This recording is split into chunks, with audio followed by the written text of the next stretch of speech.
పరిపాలన చేతుల వట్టి నువ్వు ప్రజల ఎజెండా నెగరై జనముల జెండను వట్టి వేల బ్రతుకుల్లో వెలుగులు నింపై సబ్బండ వర్గాల కొరకై కదలాలి ప్రజల ప్రతినిధివై వేలాది గుండెల శబ్దమై వినిపించర నాయకుడై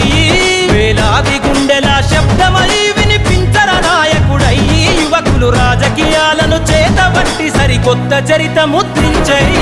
ఎదుగుతున్న ఓ యువత